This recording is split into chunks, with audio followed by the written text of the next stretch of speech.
gars, dans une vidéo précédente, je dois vous montrer comment faire une animation de logo similaire. Donc, on y va maintenant. Alors, pour pouvoir faire une animation de logo similaire, il nous faut deux choses. Déjà, il nous faut notre logo, qui soit en image ou en illustration, mais cette fois, on va prendre le logo en image. Et deuxième chose, il nous faut Photoshop, le logiciel dans lequel on va découper nos différents éléments de notre logo. Donc, on va importer notre logo sur Photoshop et on va séparer toutes les parties qu'il nous faudra animer. Donc, comme vous le voyez ici, notre logo il est en image et je vais séparer toutes les différentes parties que j'aurai à animer. Allez, on y va. Alors, les gars, on est de retour. Donc, j'ai fini de détourer chaque élément que j'allais animer. Ici, j'ai détouré le pizzaiolo. Ensuite, j'ai modifié la forme derrière pour pouvoir l'animer en cercle. Ensuite, on a le texte delicious et enfin le texte pizza. Après avoir détouré votre élément, vous le sauvegardez pour pouvoir l'animer. Voilà. Donc, on va le sauvegarder en PSD pour pouvoir l'importer ensuite. Donc, je sauvegarde comme ça. Après l'avoir sauvegardé, je vais fermer Photoshop et je reviens dans After Effects où on va créer une nouvelle composition et on crée la nouvelle composition. Donc, si j'ai laissé la taille au hasard, ensuite on va double-cliquer dans l'espace vide là ou bien faire un clic droit, importation, fichier et je vais dans mon document là où j'ai enregistré mon fichier à animer. Voilà, et j'importe mon PSD. Assurez-vous que comme vous avez sélectionné l'image, vous cliquez sur conserver la taille du calque. Voilà. Conservez la taille du calque si vous n'avez pas vous-même changé les dimensions de votre espace de travail ou bien cliquez seulement sur composition pour garder les dimensions normales de votre composition. Ici, je prends conserver la taille du calque, fichier lisible, voilà. Et je clique sur importer. Donc ici, on me demande encore de conserver la taille du calque et assurez-vous de choisir style modifiable pour pouvoir modifier chaque élément que vous avez choisi. Sinon, si vous cliquez sur fusionner le style de métrage, vous ne pourrez rien animer. Donc après avoir fait ça, on va cliquer sur OK. Et comme vous le voyez là, notre composition logo image ici, vous voyez, ça ne s'adapte pas à la résolution. Donc tout ce que je vais faire là, c'est de simplement double-cliquer dans la composition et voilà notre logo avec nos différents éléments détourés. Donc ici, on a le texte pizza qu'on va renommer ici pizza. On a ensuite delicious qu'on va renommer delicious. Et on a notre ellipse et là, le pizzaiolo. Pizzaiolo. Donc voilà. Je vais ajouter un fond en arrière. Voilà. Clic droit sur l'espace vide solide et je vais prendre cette couleur là pour la mettre en fond. Voilà. Donc ici, tout ce qu'il y aura à faire, c'est peut-être de réajuster nos éléments si nécessaire et on va passer à l'animation. Donc déjà ici, ce qu'on va faire, c'est d'animer notre pizzaiolo dans notre cercle. Voilà. Donc ici, ce qu'il y aura à faire, c'est un effet de position. Donc, je vais cliquer sur mon pizzaiolo, ajuster mon image clé. Quand vous voulez ajuster l'image clé, le raccourci c'est Y pour sélectionner l'outil. Donc, vous venez directement sélectionner l'outil point d'ancrage ici. Voilà. Sinon, si vous avez, comme je l'ai dit, Motion Tool Panel, vous téléchargez Motion Tool Panel et vous changez directement la position des images clés en fonction des points qui s'affichent ici. Donc ici, moi, je vais l'animer par le bas. Je clique vers le bas, comme ça. Et je vais animer la position qui est le raccourci P de position. Et je mets la position d'arrivée dès le départ. Voilà. Donc, je mets la position d'arrivée pour dire au logiciel, voilà le point d'arrivée. Et je mets cette image peut-être à 1 seconde. Et je viens animer maintenant la position du pizzaiolo, comme ça. Donc ici, comme vous pouvez le voir, l'animation est faite. Voilà, elle est basique. Voilà, je vais sélectionner les deux images clés et cliquer sur F9 pour glisser les images clés comme ça, pour rendre ça un peu plus fluide. Ensuite, comme vous le voyez, le personnage, il apparaît de l'écran au cercle. Pourtant, c'est pas ce qu'on veut faire. Ici, ce qu'on veut faire, c'est qu'on le voit apparaître directement à travers le cercle. Donc, ce qu'on va faire là maintenant, je sélectionne mon ellipse, j'ajoute l'échelle avec le raccourci S, comme d'habitude. Je mets l'échelle à 0 et je garde l'échelle à 100% sur la deuxième image clé comme ça. Et je fais l'animation de l'échelle. Ensuite, je lisse mon image clé. Voilà. On va raccourcir un peu l'animation pour que ce soit plus rapide comme ça. Et on va ajouter maintenant notre effet de rebond élastique, comme on avait fait sur notre Angela.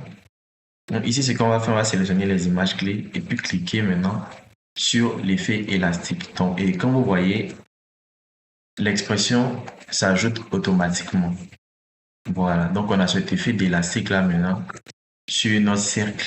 Et on va venir encore rendre ça un peu plus en mouvement en augmentant la valeur ici à 500. De mon côté, j'ajoute la valeur à 500 parce que l'animation ne se fait pas correctement une fois que j'ai laissé les images. Donc de votre côté, je ne sais pas si ça apparaît. Après avoir animé mon cercle, maintenant, on va venir ajuster l'apparition du cercle en fonction de notre pizzaiolo, son apparition. Voilà, comme ça. Ou bien même, on les met l'un au-dessus de l'autre, comme ça. Et ce qu'on va faire maintenant, une fois après avoir animé notre cercle, on va à nouveau le dupliquer, le passer au-dessus de notre pizzaiolo et créer un parallèle du pizzaiolo dans le cercle. Voilà, pour que ça fasse un peu plus propre. Le cercle apparaît et le pizzaiolo apparaît dans le cercle. Voilà. Ensuite, ce qu'on va faire, c'est d'animer nos textes. Déjà, ce ne sont pas des textes qui ont été utilisés avec l'outil texte. Actuellement, là, ce sont des formes brutes. Donc, tout ce qu'il y aura à faire, ce sera soit de découper lettre par lettre pour les animer en position ou de les animer directement de cette façon, de la façon dont on a. Donc, vu que je n'aime pas vraiment la facilité, on va les découper lettre par lettre pour pouvoir les animer. Voilà. Ici, on va changer leur couleur pour facilement se retrouver. Et on va commencer à découper le Delicious. Pour pouvoir découper maintenant notre élément, on va ajouter un masque. Le masque, pour l'ajouter, il faut sélectionner d'abord notre élément et venir sélectionner une forme. Et ici, la forme qu'on va prendre, c'est le rectangle. On va sélectionner le rectangle et puis venir détourer un premier texte dans les textes qu'on devait sélectionner, voilà, comme ça, et puis réajuster. Là, c'est le D. Donc, je vais renommer ça D. Ensuite, je vais dupliquer cette même forme. Déjà, ici, on n'a pas besoin de le dupliquer plusieurs fois parce que on l'a déjà fait une fois et le masque est toujours présent. Donc, c'est de déplacer et de réajuster au fur et à mesure par rapport à nos éléments. Voilà, donc on va le découper rapidement. Très bien, donc on a renommé chacun de nos éléments, voilà, et je vais ajuster les images clés de chacun directement. Donc après on va sélectionner le Delicious, on va maintenant faire le pizza. Mais déjà, changer la couleur du libellé ici et on va découper pizza comme on l'a fait avec Delicious. On y va. Voilà. Maintenant, on a découpé chacun de nos textes. Ce qu'il y aura à faire maintenant, c'est d'animer la position de chacun de nos textes. Donc, on va sélectionner tous nos textes comme ça et on va ajouter la position avec le raccourci P. Donc, je clique sur P pour activer toutes les clés de position en même temps. Et ici, la position, je vais la baisser en la sélectionnant ici, directement sur nos textes, comme ça. Voilà, et comme vous pouvez le voir, vous voyez que les textes apparaissent presque tous en même temps. Donc ici, ce qu'il y aura à faire, c'est de changer la position de chacune de nos images en fonction des lettres les unes après les autres. Donc ici, ce qu'on va faire, on va sélectionner Delicious comme ça, maintenir CTRL et ALT et puis faire glisser notre texte pour que chaque lettre apparaisse les unes après les autres. Voilà. Si c'est un peu trop rapide ou bien un peu trop long, vous pouvez toujours réajuster. Donc, vous maintenez Alt et CTRL pour pouvoir faire cette position-là. Mais déjà, on va bien réajuster nos images clés et les lisser pour une animation beaucoup plus fluide. Donc, F9 ou FN F9 pour ceux qui n'ont pas l'option F9 directement activé sur le clavier comme ça. Et je change la position de mes images clés. Voilà. Donc, après avoir fait ça, on continue comme on avait commencé. On les sélectionne et on ajuste la position de chacune de nos lettres. Ici, on va faire pareil, mais on va décaler un peu le pizza de Delicious, comme ça. Voilà. Et on fait apparaître nos différentes lettres. Voilà. Donc, après avoir fait ça, on peut précomposer directement nos textes, comme ça. On les précompose. Ici, on va précomposer Delicious, donc on les sélectionne et on fait précomposition régler. Ensuite, on va sélectionner changer la couleur. On va sélectionner pizza avec clic droit, précomposition, régler à la durée de la composition et venir maintenant les recadrer dans la précomposition suivante en sélectionnant cette icône là où ils ont mis zone ciblée et voilà, recadrer autour, cliquer sur composition, réduire composition sur zone ciblée. Donc on fait comme ça pour réduire la composition et vous voyez, voilà, on va remettre à la position initiale.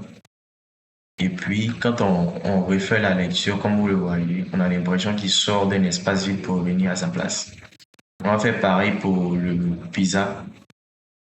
Donc, on sélectionne notre élément, comme ça, composition, recadré à la zone ciblée, et on revient à notre image d'origine pour réajuster la position. Et voilà. Ici, on a fait l'animation, mais on a oublié un truc qui est l'effet de rebond. Donc, on va sélectionner toutes nos images clés ici, comme ça, et ajouter l'effet de rebond. Vous allez appliquer ça sur une seule lettre d'abord. Vous augmentez l'élasticité de votre première lettre. Vous la sélectionnez. Vous ajustez l'élasticité. Moi, je monte à 1500. Voilà, de votre côté, je sais pas. Ensuite, vous copiez l'expression et vous sélectionnez toutes les autres lettres qui suivent derrière. Il faut être CTRL-V directement pour les animer toutes de la même manière. Voilà. Voilà, donc ça, c'est animé. Delicious. Mon PC est un peu lent parce que j'ai pas installé le bon pilote. J'avais mis le pilote jeu, comme je joue à un jeu. Donc, j'ai pas installé le pilote studio parce que j'avais la flemme. Voilà. Donc, on vient faire notre animation ici également. Ajouter l'expression. Ça, je mets sur notre dernière lettre. Donc, ce qu'on va faire, c'est de copier maintenant ici et venir le coller sur nos autres lettres pour que ça fonctionne. Donc, voilà. Des choses bizarres. Ici, la chose importante encore à ne pas oublier, c'est de tout le temps sauvegarder. Donc, je vais sauvegarder mon élément ici.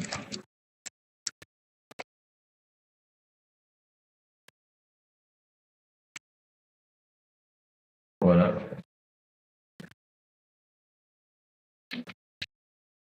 Après l'avoir sauvegardé, on va encore ajouter des éléments qui sont très intéressants. Par exemple, du côté du pizzaiolo, on pourrait ajouter ce même effet de rebond pour que ce soit très intéressant. Voilà. Mais plutôt que de faire ça, on va changer la courbe ici de vitesse. Donc, pour changer la courbe de vitesse, vous sélectionnez vos images clés. Et il y a ce paragraphe là où il y a un trait à l'intérieur que vous cliquez pour ajuster la courbe de vitesse. Voilà, comme ça.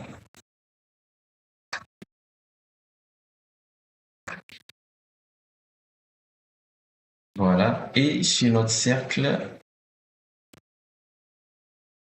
pour le cercle aussi, par rapport au rebond, on va mettre 1500 comme sur les lettres là. Voilà. Et la position du pizzaiolo également, on va ajouter cet effet-là de rebond à 1500. OK. Pour le pizzaiolo, ici, ce qu'on va faire pour que l'expression fonctionne, on va revenir au paragraphe classique. Voilà. Voilà. Et on a notre effet de rebond ici sur le pizzaiolo. Autre chose à ajouter qui serait très intéressant dans l'animation, c'est d'ajouter la forme étoilée là pour faire un effet de brillance dans les yeux du pizzaiolo. Donc on va tracer notre forme et puis ajuster les pointes avec les flèches directionnelles comme on le veut. Mettre un fond blanc et retirer les contours. Si vous voulez, vous pouvez garder les contours en fonction de ce que vous voulez faire. Donc moi, je retire les contours. Ensuite, pour animer notre étoile, ça sera simple. On va faire une animation d'échelle et de rotation. Donc par rapport à la rotation, on va faire une expression pour que la rotation soit continue. Donc ici, je vais maintenir la touche Alt et cliquer avec ma souris sur l'icône qui est là et écrire l'expression qu'on appelle time, qui veut dire temps. Donc on met time et on multiplie le time par la vitesse à laquelle on veut que notre étoile tourne. Donc je vais mettre time fois 30 comme ça. Et déjà, on va voir la vitesse de notre étoile. Déjà, elle n'est pas assez rapide, donc je vais augmenter le time fois 500 comme ça. Voilà. Voilà, là c'est assez rapide. Et on va ajouter maintenant les images clés d'échelle. Pour animer l'échelle, le raccourci c'est S. Donc on prend échelle. On va mettre ça au milieu, comme ça, parce qu'on va passer de 0 à 100 et revenir à 0, je dirais presque immédiatement. Voilà. Donc, l'animation 0-100. Si on veut qu'elle dure un peu plus, on va l'allonger comme ça. Voilà. Et maintenant, ce qu'il aura à faire, c'est de la positionner là où on voulait la positionner par rapport à notre pizzaiolo. Ici. Ici, si on veut changer la taille encore de l'image clé, ici, on va changer simplement la taille. Voilà. Je vais supprimer mon image clé là et je vais mettre à 70 comme ça. Peu importe comment vous allez changer votre image clé, tant que les expressions sont déjà mises, vous pouvez les modifier à tout moment, tout en restant sur vos images clés. Voilà. Voilà. Donc, on reprend la lecture comme ça. Et vous voyez l'étoile qui brille là, elle ajoute un petit plus à notre pizzaiolo. Voilà, on peut le mettre même sur le coin là pour simuler un sourire de satisfaction. Et voilà comment on anime un logo de façon la plus simple possible, surtout quand on l'a découpé. Voilà. Donc, si vous voulez réutiliser, je vais vous mettre tous ces éléments là dans un lien. Les liens seront en dessous de la vidéo. Vous pourrez les réutiliser pour faire votre propre essai de votre côté et si possible me taguer en bas pour que je puisse voir votre travail. Donc, sur ce, c'était là. C'est bon apprentissage.